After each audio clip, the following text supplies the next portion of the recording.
Bună ziua și bine ați venit sau revenit pe acest canal. Traseul de astăzi este unul foarte scurt și ușor, cu plecare de la telecabina Peștera până la Cascada Doamnei.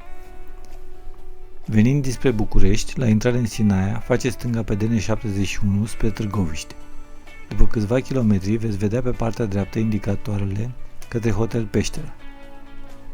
Drumul județean 713 este cunoscut ca Transbucegi și are o lungime de 20 de km. În dreptul cabanei Dichiu, drumul se bifurcă. Dacă faceți dreapta, veți ajunge pe platou la complexul Piatra Arsă. Noi continuăm drumul și ajungem la telecabina de la Peștera. Traseul propus începe de lângă stația de telecabinei Peștera, unde se poate parca mașina.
Traseul pe care îl urmăm începe cu o urcare ușoară până ajunge la o intersecție de trasee. Până aici avem marcaj bandă albastră. Până să ajungem la bifurcație, în noroiul de pe mijlocul drumului își fac prezența urmele de urs. Pare că se grăbea spre Peștera, sper că avea treaba în acea direcție și nu se va întoarce prea curând pe acest traseu.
La intersecție facem stânga, urmând marcajul triunghi roșu, care urcă spre refugiu și vârful Bătrână. Traseul banda albastră merge înainte, către vârful Omul și cabana cu același nume.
Înaintăm pe traseul propus și ajungem la podul suspendat către râul Ialomnița. Din acest loc se văd foarte frumos valea și cascada Obârșiei Ialomniței.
După ce traversăm râul, ajungem la un nou indicator care estimează 45 de minute până la cascadă. Noi o să mai rămânem pe traseu, să admirăm covoarele de brândușe, să fotografiem și să filmăm zona. Trebuie notat faptul că traseul marcat cu triunghi roșu, care urcă spre refugiul Bătrâna, nu ajunge chiar la treptele inferioare ale cascadei, ci trece pe deasupra ei. Eu, după ce am vizitat treptele inferioare, am continuat traseul pe deasupra cascadei. Pentru a ajunge la cascadă, urmărem partea dreaptă a râului, ce ne conduce până la cascadă.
Descrierea traseului. Lungime traseu aproximativ 2,5 km. Diferență de nivel aproximativ 200 de metri. Durata aproximativ 2 ore dus întors. Gradul de dificultate ușor. Accesibilitatea. Este în tot timpul anului, traseul poate fi parcurs și pe timp de iarnă după o informare prealabilă asupra stării vremii.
Cascada Doamnei nu este foarte înaltă sau foarte spectaculoasă, dar este o cascadă extrem de frumoasă, ascunsă la baza vârfului Bătrâna, care are o altitudine de 2174 de metri.